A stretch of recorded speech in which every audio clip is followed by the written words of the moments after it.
नमस्कार, शंखनाद में आपका स्वागत है। इन दिनों राहुल गांधी जिस मोड में हैं, वो लगता नहीं है कि वो राजनीति कर रहे हैं, बल्कि वो जनता की राजनीति, लोकतंत्र की राजनीति, चुनावों की राजनीति नहीं कर रहे। वो एक नई प्रतिस्पर्धा के दौड़ में शामिल हो चुके हैं, यानी बेइज्जत करो, सामने वाले को बेइज्जत करो, उसकी इज्जत की धज्जियां उड़ा दो, किसी तरीके से लोगों के दिमाग में भर दो कि जिस व्यक्ति के साथ लोग खड़े हैं वो व्यक्ति गलत तरीके से गलत काम कर रहे हैं, वो मजबूत नहीं है।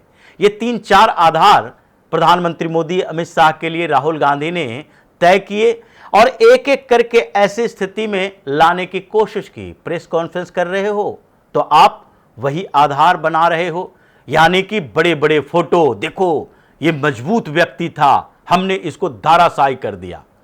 किस आधार पर धाराशायी कर दिया? क्योंकि आपके पास 20-50 जो लोग हैं और आपके इर्द गिर्द जो लोग हैं, आपके जो सांसद हैं, वो संसद के अंदर हंगामा खड़ा करके रोक सकते हैं, काम करने से, चर्चा करने से रोक सकते हैं। आपने धाराशायी क्या किया? 12 बिल पारित कर दिए गए, 12 बिल, और इंपॉर्टेंट बिल पारित किए गए हैं। अब विपक्ष को लग रहा है, चीख चिल्ला रहे, नहीं, ये बिल पारित कर दिया गया, चर्चा में शामिल हम लोग नहीं हुए, चर्चा कराई नहीं गई और इसका आगे इंपैक्ट पड़ेगा, तब इन लोगों को पता चलेगा। आपने धाराशायी नहीं किया, धाराशायी हो गए, धाराशायी करने का नैरेटिव क्रिएट किया, लेकिन गंदगी ऐसी फैलाई कि बाद में अपने साथ कुछ ऐसे नेताओं को भी शामिल कर लिया जिनकी फितरत वो नहीं थी। राहुल गांधी को देखते उनकी फितरत बदल गई।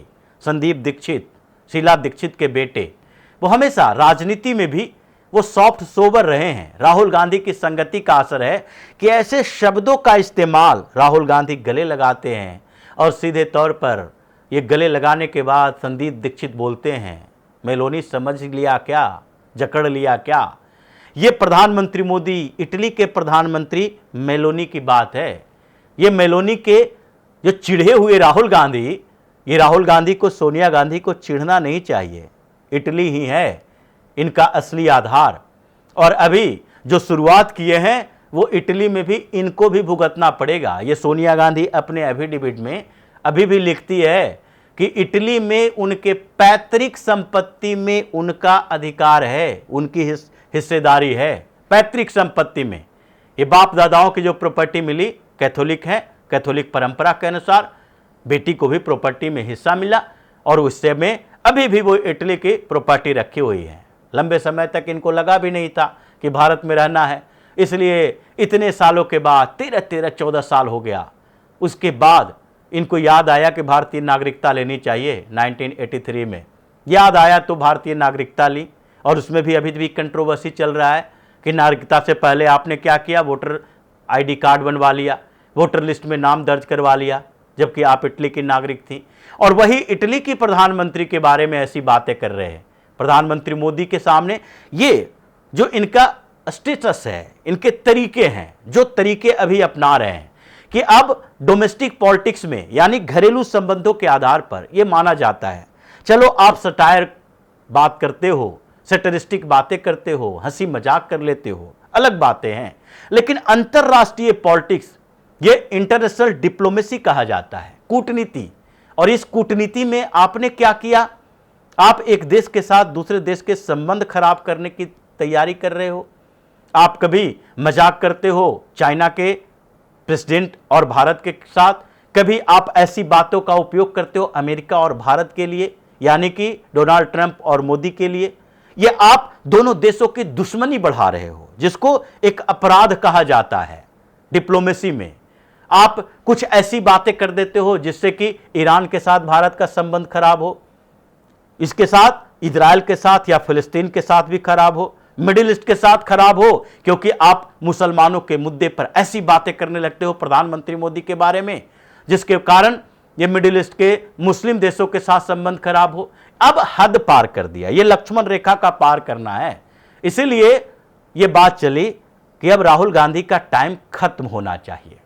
इनके इन व्यवहारों के खिलाफ अब अंतिम जंग की शुरुआत करनी चाहिए, क्योंकि कांग्रेस से लड़ा जा सकता है। कांग्रेस की संस्कृति, कांग्रेस के काम करने के तरीके, कांग्रेस की पॉलिटिक्स, उससे लड़ा जा सकता है, लंबे समय तक लड़ा जा सकता है, और लड़ा भी गया। 1947 के बाद से ही ये कांग्रेस वो कांग्रेस नहीं है 1885 वाली, जिसको ये बोलकर चलते हैं कि नहीं नहीं ये हम सबसे देश की पुरानी पार्टी हैं। 1885 में अंग्रेज ने, एओ ह्यूम ने कांग्रेस बनाई थी, और वो कांग्रेस जिसके लिए ये कहा जाता था, लाला लाजपत राय ने भी कहा था, सेफ्टी वॉल्व है। ये सेफ्टी वॉल्व का मतलब कि देश में चल रहे अंग्रेजों के खिलाफ गुस्से को एक बीच में भाप की तरह निकालना, ताकि ये चिंगारी विस्फोटक न हो जाए, इसके लिए कांग्रेस बनाई गई थी। छोटे छोटे मसले इनके हल कर दो, और उसके बाद फिर बीच बचाव का मीडिएटर, ये मीडिएटर पार्टी थी कि नहीं, सरकार और लोगों के बीच मीडिएट करो ताकि लंबे समय तक ब्रिटिश शासन चलता रहे, बीच बीच में कुछ सुधार लाते रहो। वो उस कांग्रेस को ये अपनी कांग्रेस कहते हैं, लेकिन खैर 1947 के बाद उसी लिगेसी का हिस्सा बना।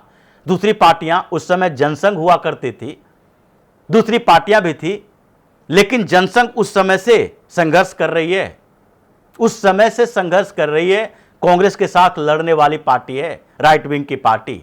समस्या कांग्रेस के उस कल्चर से थी, समस्या काम करने के तरीके से थी, लेकिन कांग्रेस के किसी नेता विशेष से नहीं थी।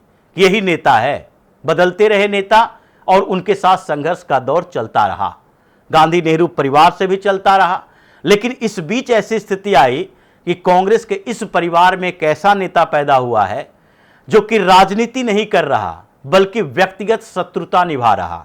वो फ्रस्ट्रेट है इस बात के लिए कि 2014 से इंतजार कर रहे थे, और अब सीनियर सिटीजन के श्रेणी में आ जाएंगे। 55 साल से ऊपर की उम्र हो चुकी है राहुल गांधी का, 56वां साल चल रहा है, ये 4 साल में सीनियर सिटीजन हो जाएंगे, और ये युवा नेता के नाम पर प्रधानमंत्री बनने के इंतजार में प्रधानमंत्री की कुर्सी खत्म हो जाएगी इनकी। अब उस फ्रस्ट्रेशन से इन्होंने दुश्मनी मोल ले ली। अब दुश्मनी करोगे तो सामने वाला भी दुश्मनी निभाएगा, इसलिए अब दुश्मनी निभाने का वक्त आ गया है। और इसी बात की चर्चा प्रधानमंत्री मोदी के साथ मीटिंग में हुई। पीएम मोदी ने बोला राहुल गांधी का टाइम खत्म तो खत्म, अब इसके लिए आगे आप स्ट्रेटजी बताओ कि राहुल गांधी का टाइम कैसे खत्म किया जाए, क्योंकि अब इनके घमंड तोड़ने का समय आ गया। ये जिस तरीके से मंच पर अब नौटंकी करता है, ये राजनीति नहीं है, ये व्यक्तिगत दुश्मनी है। जिस तरीके से डायरेक्ट अटैक करता है प्रधानमंत्री मोदी के मां पर, प्रधानमंत्री मोदी के परिवार पर, या फिर अमित शाह के ऊपर। ये अमित शाह को हत्यारा कहने के मामले में अभी भी इनके मुकदमे चल रहे हैं सुल्तानपुर की अदालत में, फैसला नहीं आया है, लेकिन सुनवाई पूरी हो चुकी है। हो सकता है जैसे मोदी सरनेम का मामले में 2 साल की सजा हुई थी, आगे सस्पेंड कर दिया गया, सजा पर सस्पेंशन लगा दी गई है, सुनवाई अभी भी चल रही है, सुप्रीम कोर्ट तक मामला है, ये फैसला आना ही है। लेकिन इस बीच लीगल मामले की बात नहीं है, ये व्यक्तिगत दुश्मनी जो ये सामने से दिखा रहे हैं मंच पर जाकर, जिस तरीके की भाषा का इस्तेमाल कर रहे, संसद में चर्चा नहीं होने दे रहे हैं, और उसमें कह रहे हैं कि अचीवमेंट है। ये किसका अचीवमेंट है? ये राहुल गांधी का, विपक्ष का? क्योंकि अभी किरण रिजिजू ने इसी बात के लिए सत्र की समाप्ति के बाद जो बात कही, वो सीधे तौर पर यही कहा कि ये जिम्मेदारी कांग्रेस की है, चर्चा नहीं होने देना। वो पूरे विपक्ष का नाम नहीं ले रहे थे, कांग्रेस की बात है। इसलिए जयराम रमेश को दिक्कत लग गई और उन्होंने सरकार की जिम्मेदारी ठहरा दी कि नहीं, सत्र जो इस तरह से बर्बाद हुआ है उसमें जिम्मेदारी सरकार की है। ये 1-2 पहलू नहीं है, कई ऐसे मामले हैं जिसमें ये देश के विकास के रास्ते का रोड़ा, यहां अंतर्राष्ट्रीय कूटनीति में ये बड़ा रोड़ा बना हुआ है। ये विदेशों में जाकर साजिशें करने वाला व्यक्ति बना हुआ है, जो कि कभी उज्बेकिस्तान में जाकर समंथा पावर से मिलता है जो रेजिम चेंजर है, अमेरिका में जाकर इकबाल मिर्ची से मिलता है जो आईएसआई का एसेट है, अमेरिका में काम करता है, वो खालिस्तानी आतंकियों के सरगना से मिलता है, उसके साथ फोटो है इनकी। और ये बाद में कहते हैं कि नहीं नहीं, वो तो हमारा प्रोग्राम था इन लोगों को किसने इनवाइट किया, कैसे आया पता नहीं, लेकिन फोटो तो तुम्हारे साथ ही है, लोगों से मुलाकात होती है, प्राइवेट ट्रिप, मिस्टीरियस ट्रिप, ये कहां कहां मुलाकात, कैसी कॉन्स्पिरेसी चलती है दिमाग में। यानी एन केन प्रकारेण देश का जो होना है हो जाए, लेकिन हमें प्रधानमंत्री बनना है, देश में अराजकता पैदा हो जाए, हंगामा खड़ा हो जाए, इसलिए सीजेपी का प्रोटेस्ट।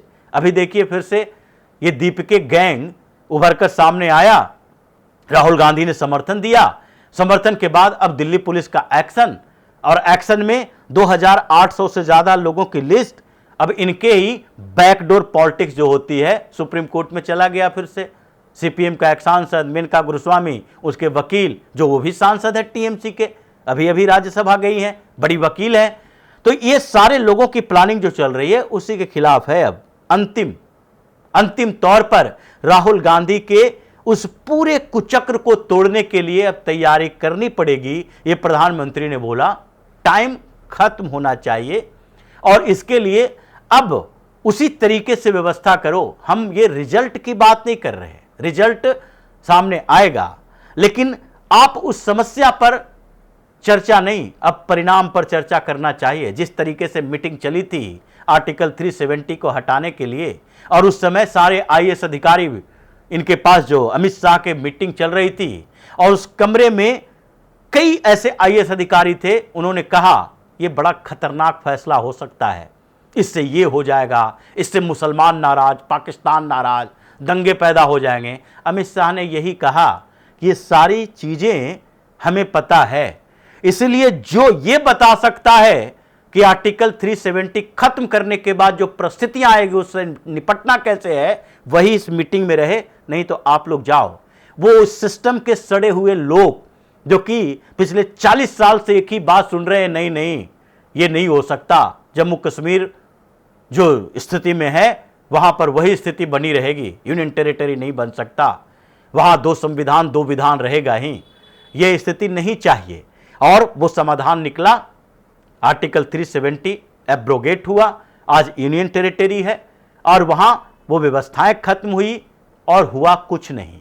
ये सारे मौलाना गैंग, गद्दार गैंग के लोग, ये सारे के सारे पिंजड़े में ही बंद रहे, फुफकारे, लेकिन जहर नहीं निकाल पाए, क्योंकि जहर का दांत ही तोड़ दिया गया था। आज वैसे ही तैयारी चल रही है कि रिजल्ट दो, बताओ इस बात के लिए कि कैसे इसे निपटा जाए, इसे निपटाया जाए। और इसलिए बोल दिया टाइम खत्म, तो आगे टाइम खत्म का की उल्टी गिनती शुरू हो गई है। अब राहुल गांधी सोचे कि उन्हें खुद से सुधरना है या उन्हें सुधारने के लिए कोई और उपाय जो सुझाए जा रहे हैं, उन उपायों का उपयोग किया जाएगा। तो इसी तरह की खबरों के साथ फिर से हाजिर होंगे, तब तक के लिए बने रहिए हमारे साथ और देते रहिए हमें सहयोग, ताकि इसी तरह की खबर हम आपके लाते रहें। धन्यवाद।